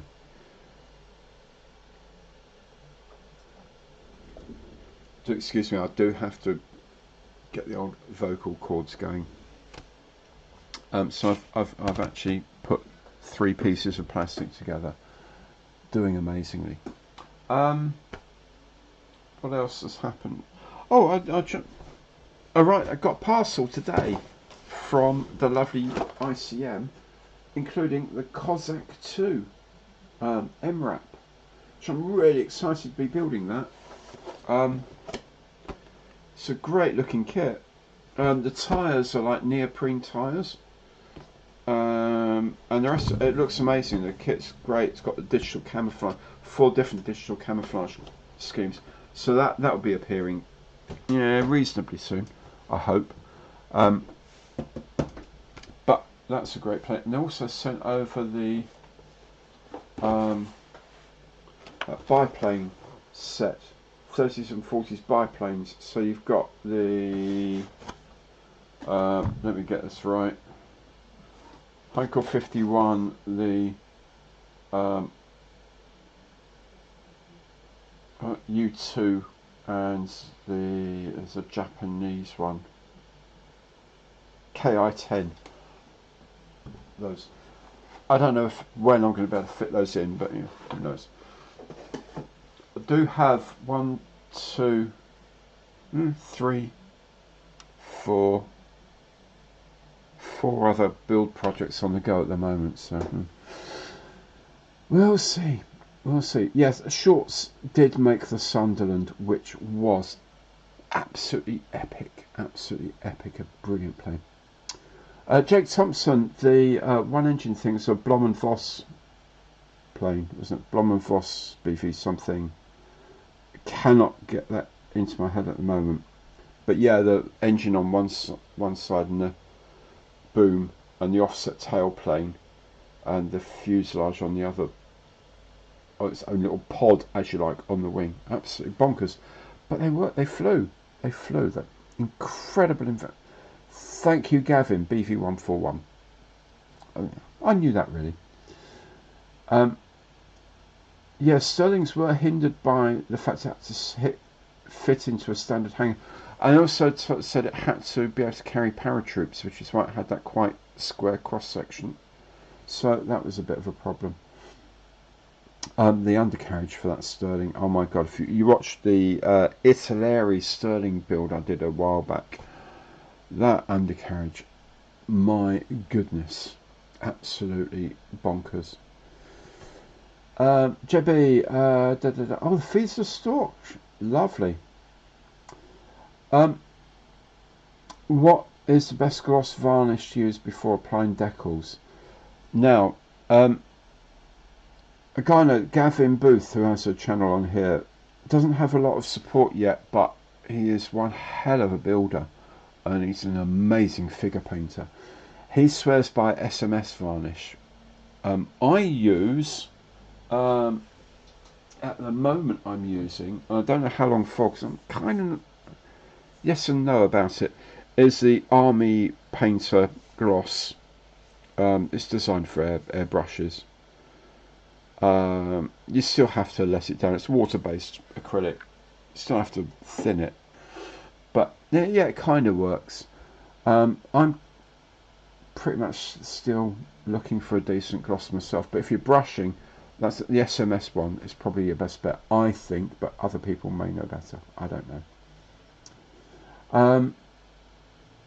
What else is going on here, JB? There's all sorts of strange ideas. Blom and Voss had a history of really designing some wacky layouts. Really wacky. Harry, what happened to the MiG? I've slowly, I am doing bits and pieces of it, and I hope in about 2 or 3 weeks' time I should have enough for like an update video, and then I'm going to concentrate on it. But there's so many things keep nagging me, and the thing is, these are things that people have sent me, so I kind of feel duty bound to get them on the channel as soon as I can. But the MiG-21 is still a project, and it is still going, and hopefully not too long. I know I say this every month, but before not too long, you'll be seeing that on the channel, because it's a lovely thing, absolutely a lovely thing. Let's see. Consider building a Tamiya 124th auto race. Yeah, I consider everything. As I say, I'm quite happy to build a car or whatever, but I think maybe I need to be looking at when I'm better set up for using lacquers and things like that, lacquer clear coats, because I think they'll do cars better than I can do with acrylics. Maybe they will, maybe I don't know, but we'll see. Hey Jamfjord, I'm well. How are you, my friend? Good to hear from you. Good evening. Hobby Boss did a BV14 in 148. Wow. Humber all clear is good.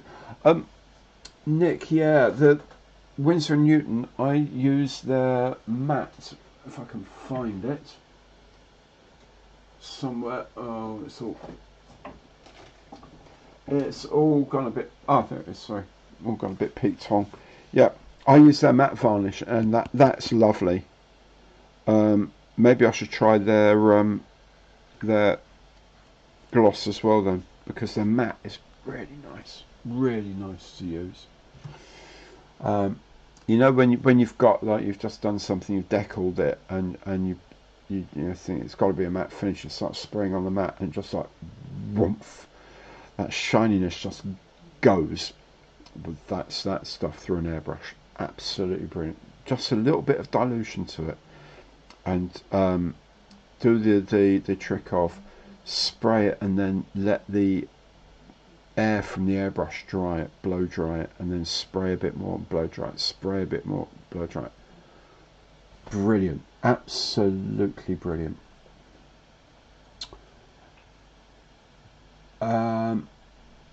Airfix should bring out a 148 DH88 Comet. Harry, I am totally with you on that. It's a plane I absolutely love, and yes, they should. It's elegance in a box. It's a gorgeous, gorgeous thing. Jaws, oh, cycling home from work. How very ecologically sound of you. Good for you, mate. Hope it's doing you well. Hele, Relo 4, yeah, nice, nice. Oh, you're in Stockholm. Excellent. I like Stockholm. I went there a little while ago. I had to go and see a guy in Linköping, and so we stayed in Stockholm for a few nights. Oh, beautiful, beautiful country, beautiful place. My wife loved the ABBA Museum, and we did a tour in a boat around the place and da da da. But what a lovely city! What a lovely city. FX Beach Buggy, cool, lovely. Halford's clear. Yeah. As I say, for priming, I use Genelite, which is like a generic plastic primer spray can. You know, things like Halford's, it's designed to make cars look shiny, especially for car kits. It makes a look. Should be good. Should be good. I'll give that a go, actually. Hey Emma, how you doing? Good to hear from you. Harry, your granddad worked on the one at Shuttleworth. I actually had a picture with my dad photographed in front of the one at Shuttleworth. So a beautiful ACSS. Brilliant. Good for your granddad. Excellent. Excellent. Yes, you do need to let a... That's the thing, yeah, people think with acrylics, because they seem to look like they dry really quickly, I think they need to cure properly before you start adding anything else. And it does take time. It does take a few days. I am quite impatient, and there are pressures about making the channel, so quite often I, leave it a couple of hours and have a go. But yeah, if you do... if you've got time, do let things like let primers cure before you top coat them. Let paints cure before you then varnish them. Let varnishes cure before you then re-varnish with a different type of varnish and things like that, because it's the right way to do it. I rush through stuff. Jaws, well, good for you. Oh, you must be fitter than a butcher's dog, as they say, and good for you. That's excellent. Hope it's just safe where you are cycling around. Go for it, painting. You're from Hungary. I wish I could speak Hungarian and say hello in Hungarian. My former brother-in-law, my sister's ex-husband, was from Hungary. His family's from Hungary. So he would be able to tell me how to say hello in Hungarian. I'm so sorry I don't know. But you're welcome. You're very, very welcome from Hungary. Amazing. Really cool. A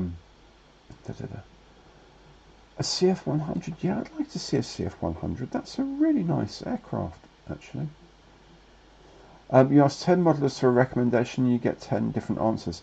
Absolutely, Gavin. It's like asking 10 Italian cooks how to make a ragu sauce, and you'll get 10 different answers.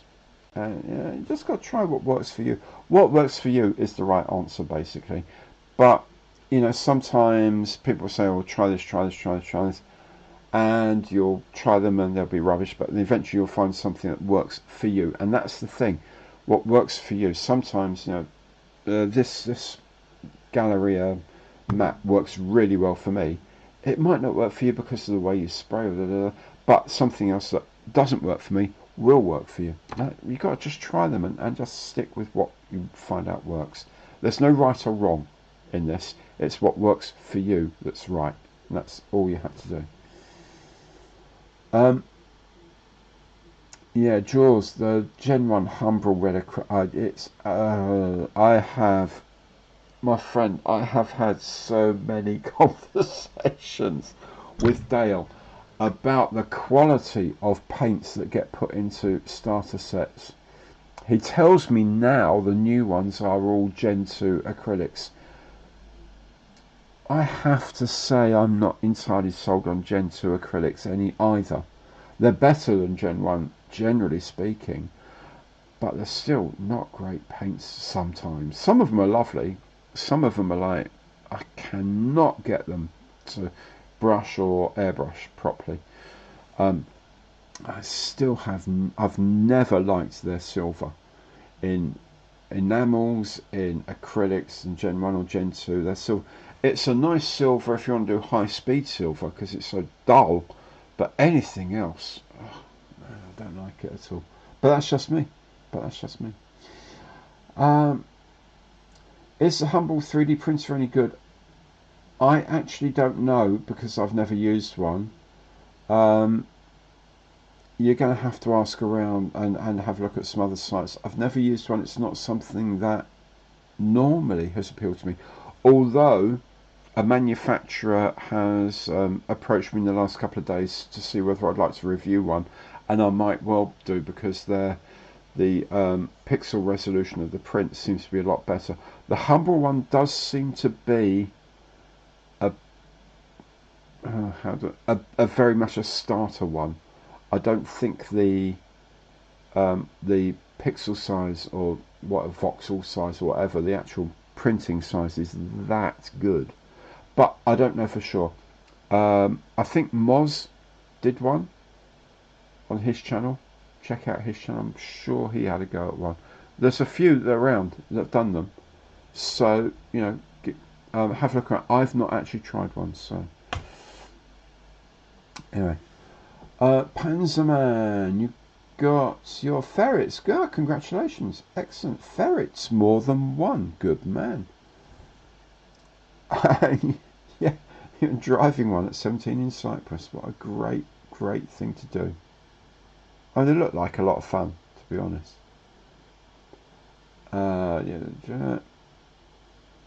Yes, they still do a few dioramas, John, but yeah, they are very World War II focused. Let me see. Guns GX series clears. Okay, I'll check out those. I will check them out. Spraying Humbrol yellow. You know, yellow is just one of those colours. It's actually probably the worst possible colour to get right, and the Humbrol one is just definitely not right. I've got lots of yellows. I've got Vallejo yellows. I've got this extra high density game colour, sun yellow, and even that I have to put white as an undercoat for doing like propeller tips and something. Otherwise I just can't. Even on grey primer it looks rubbish. Yellow is just one of those colours. Absolutely one of those clones.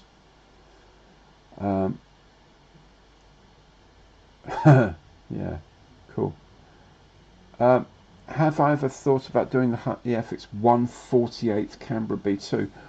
I think about pretty much everything all the time, Harry. I try where I can to do stuff that's easily available for other people. So in a way, I do some stuff that's like entertaining because it's interesting or strange or odd or whatever. But I do mainly try and do stuff that's relevant, like people can watch it and then they can just go and buy one. I think the 1/48 Canberra may be a bit of a reach for a lot of people. It's not a current kit. I don't know how many there are on eBay and other auction sites, I should say, or second-hand shops and whatever.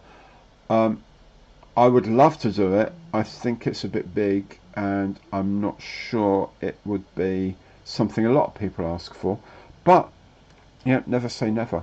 You know, who knows? I mean, I adore the Canberra. I mean, love the Canberra.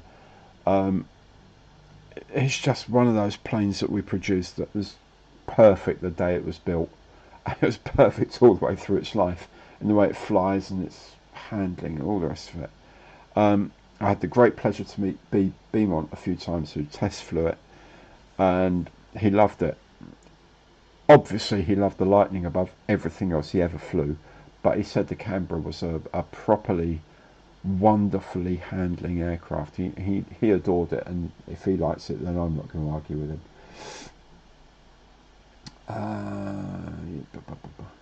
Yeah, Gavin, you know what? The bottles do clog a lot. I do agree with you. Adam, yeah, the silver on the bottles, it does give that. It's more that sort of silver dope look rather than polished metal silver look, and it's always been that way since I was 7. It's always had that slightly dull, high-speed silver or dope aluminium kind of look to it, rather than being shiny, shiny, happy shiny. Um, and it has its use. It does have its use. You're absolutely right. But yeah. Andy, I don't know whether to go filament or resin. It depends really, I guess, on your budget and how much room you've got and what you want to do. I mean, some of these 8K resin things are producing 3D prints that are epically sharp. I mean, beautiful. But you know, I don't know. Remember, you got to design what you put in as well. Get designs for what you put in, which I'm not a 3D designer. As I say, if these guys send me this little, it's only like that sort of base size. It's a proper starter set filament thing.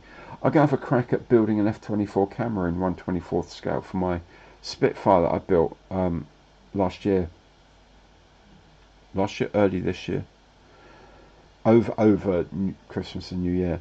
Because I sort of scratch built an f/24 camera and it looks absolutely rubbish. I'd like to rebuild it and do a proper f/24 camera, but we'll see, we'll see. But yeah, resolution is a lot sharper on resin than it is on filament. Um, yeah, Gavin, Tamiya Yellow. Have been using the XF3, isn't it? He said, reaching into his handily nearby paint drawer. Yes, this does do really nicely. I still put down some XF2 white first, and this needs one coat, and you get that bright yellow. It's gorgeous. That's really nice. I agree with you there completely. Bah, bah, bah. Yeah.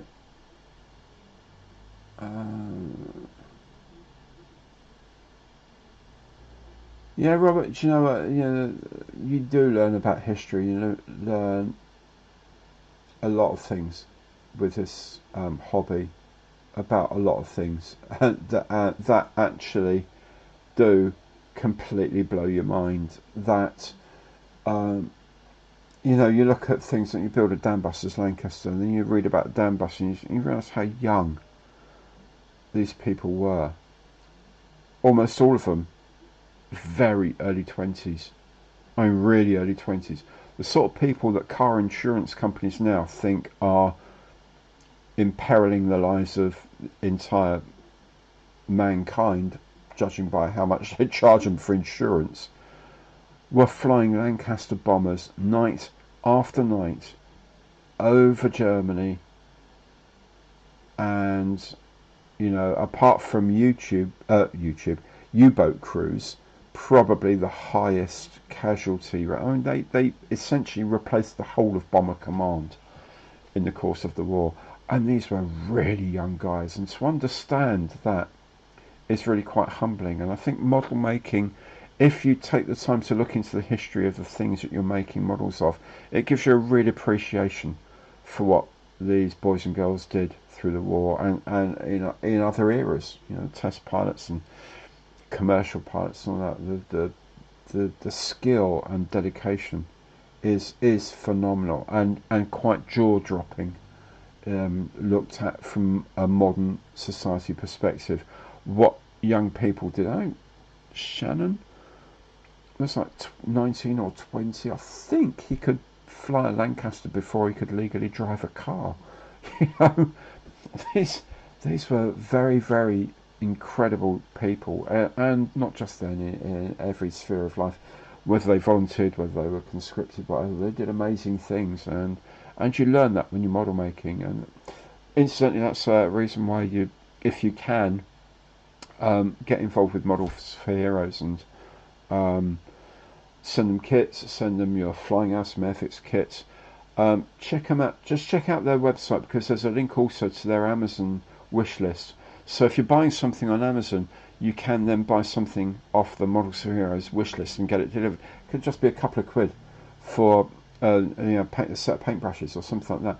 But it's stuff they definitely need to do. And if you can, I know not, it's a terrible time for giving at the moment because everyone's just struggling to keep going. But if you can, please, Models for Heroes are such top people doing an amazing job. Just have a look at their website and see. Every now and again, give them a quid or two, as I say, on their Amazon wish list, or if you're building and you're not in the Airfix club, or you are and you don't want to bother with the Flying Hours, make sure you cut the Flying Hours and send it to them, because Airfix did them a really good deal on those Flying Hours as well. So yeah, it kind of brings it back to the people that, you look at model kits and you think of the people that were involved with those things in the past, and it brings home that there are still people today. We build kits of the Sea Kings and Lynxes and all these vehicles from Afghanistan and stuff like that, and those are the people that are struggling. Some of them are struggling now, and those are the guys we can help through things like Models for Heroes. So please do give it a sorry, that's it for now. I'm really, really passionate about these guys and what they do. So I'm sorry, but that's just my spiel for the night. I'll shut up now.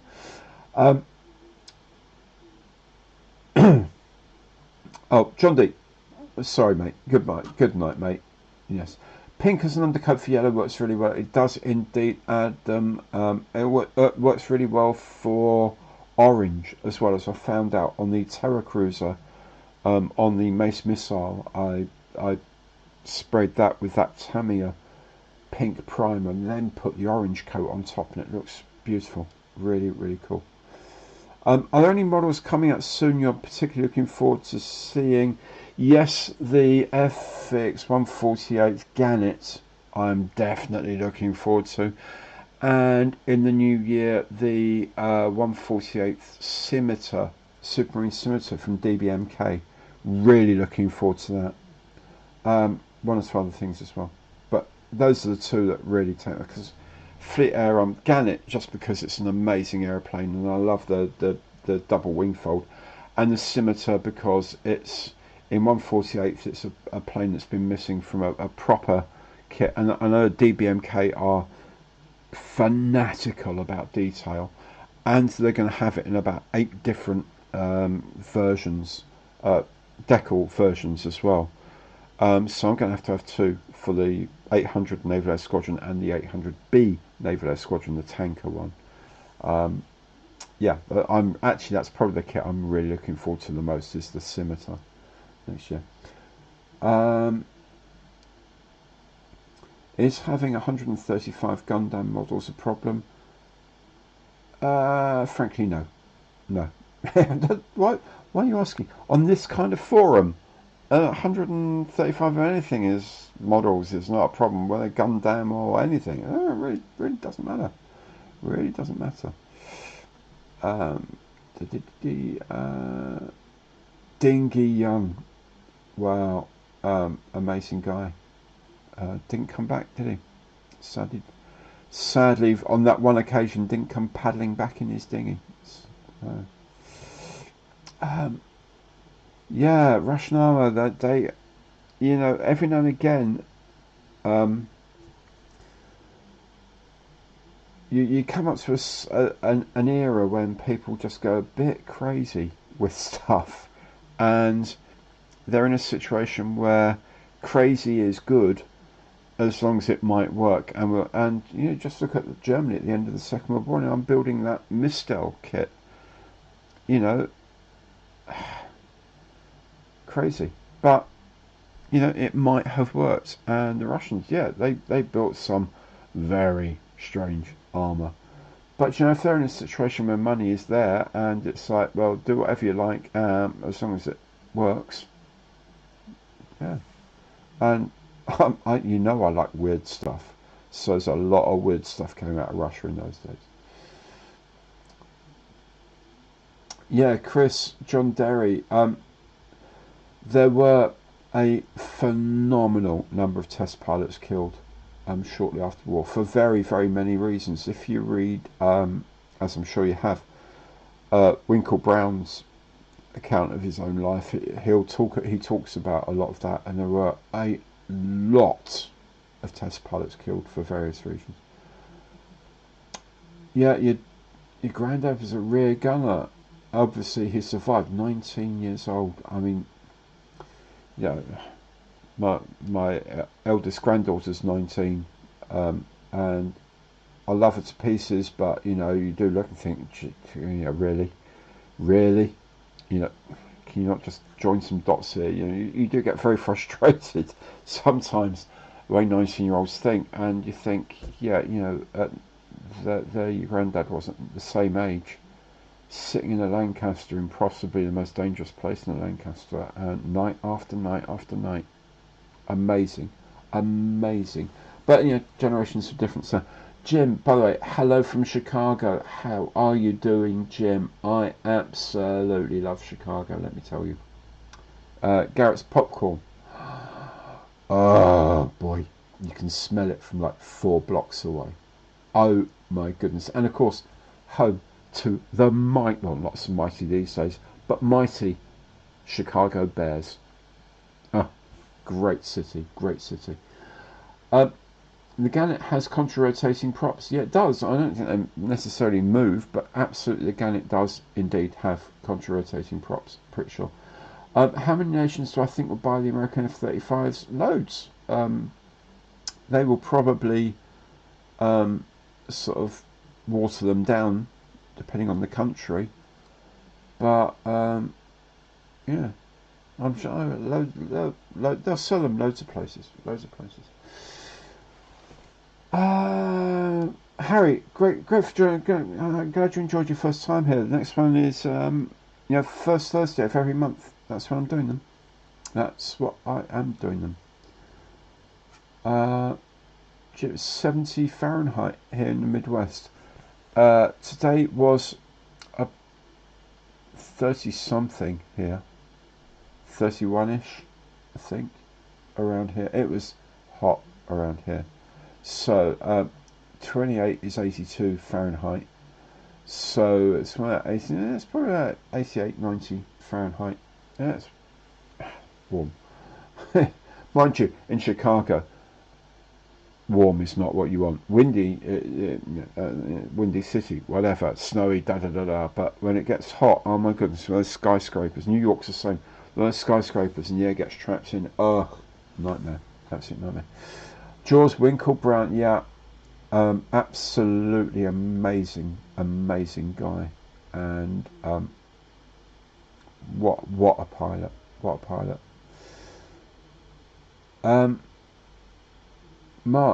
the FX kit, yeah, I don't see why it won't have contra-rotating props, because I think pretty much they all didn't they? The double Mamba engine and all that business. I'm pretty sure the CAD images I've seen, it is a contra-rotating setup. I'm pretty sure that it could fly on one engine, and it could also fly on one prop as well. Maybe I'm wrong. I seem to remember watching some Farnborough videos where it did exactly those things. Yeah, I'm sure it is.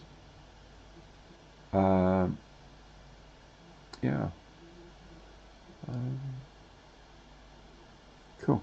So I've put two things onto this tonight. Oh, that's pretty rubbish. Emma, yeah, do you know what?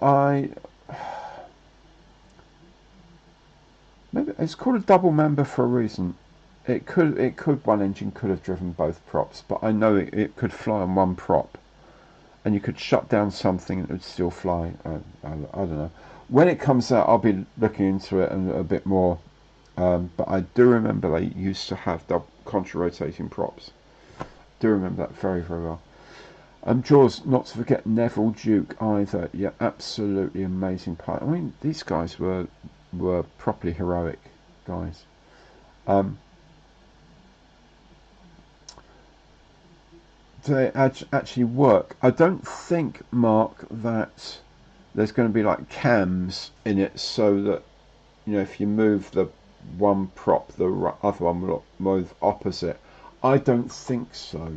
Anyway, Paramjit may well have designed a little gearing system where you can turn the forward prop and the other prop goes another, but I don't think so. I really don't think so. That would be above and beyond, even for them.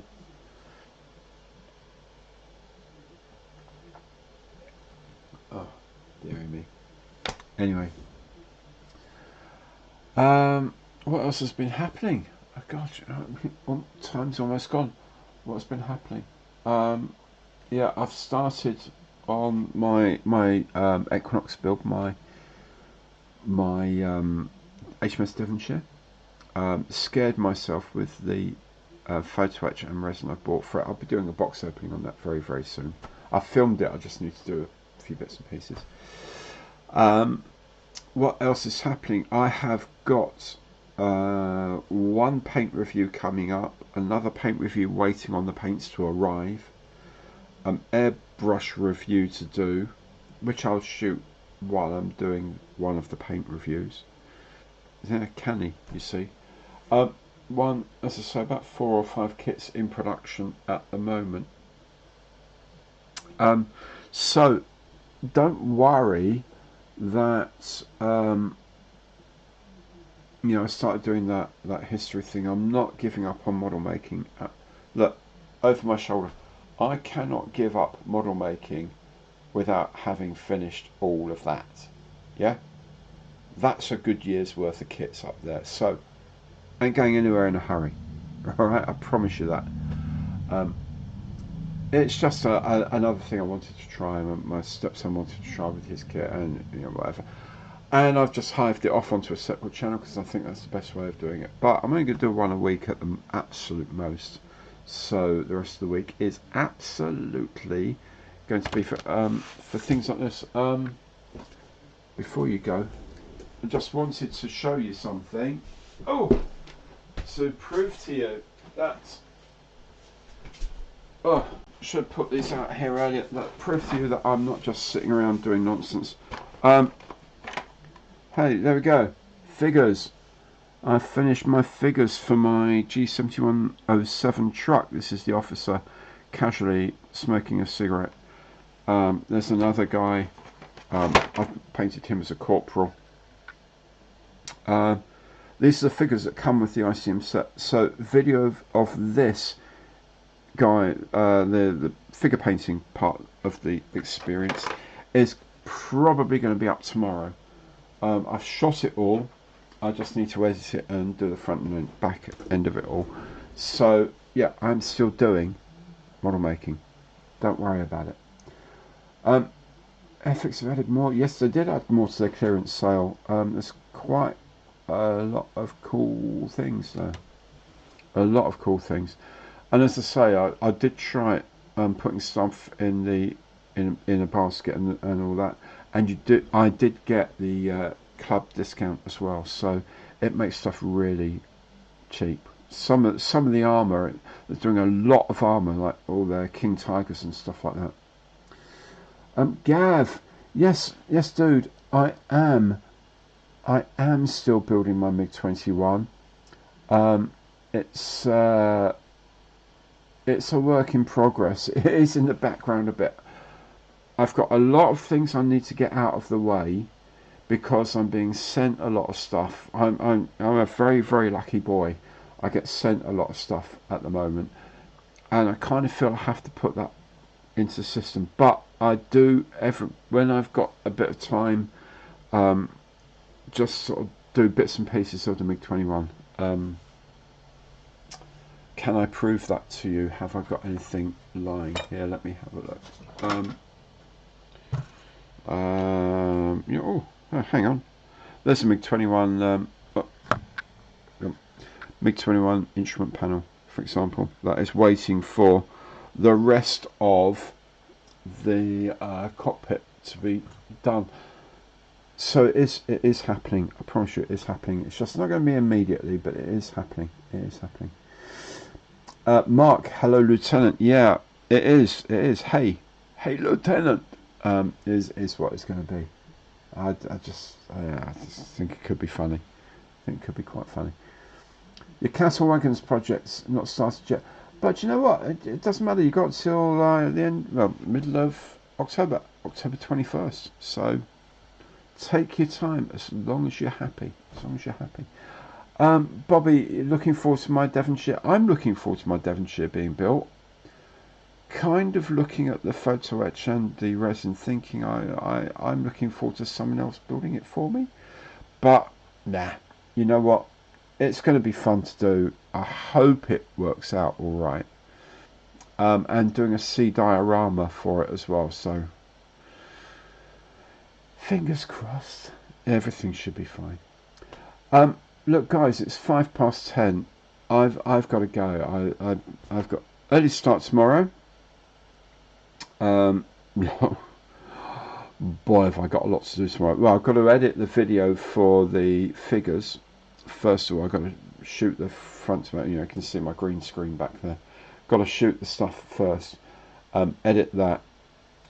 Then I've got some other stuff I need to do in the afternoon, and then I've got the dioramas to start painting. I've got a to-do list up on the wall over. See that there, that sort of grubby piece of paper there. That's my to-do list. I've done the first thing. Actually, I've done the second thing. Third thing is edit the figures. The fourth is prep for tonight, which I did. As you can see, not terribly well. If you were there right at the beginning, you'd know. Not very well. Mark, bye, mate. Thanks so much for dropping by. Start paint on the diorama. Start the Mistel 109. And there's something else that I was going to do, but I can't do anymore. But anyway, thank you all so much for tuning in. It's really cool to hear from you all. Enjoy your modelling. Enjoy your watching my videos. I hope you still enjoy watching my videos.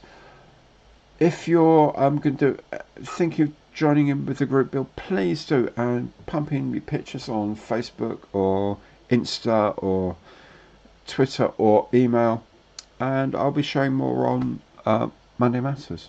Come back for Monday Matters, of course. Thank you all so very, very, very much for joining in, and I will see you very soon, I hope. Take very good care. Have a lovely weekend, and I'll catch you all very soon. Take care now. Bye bye.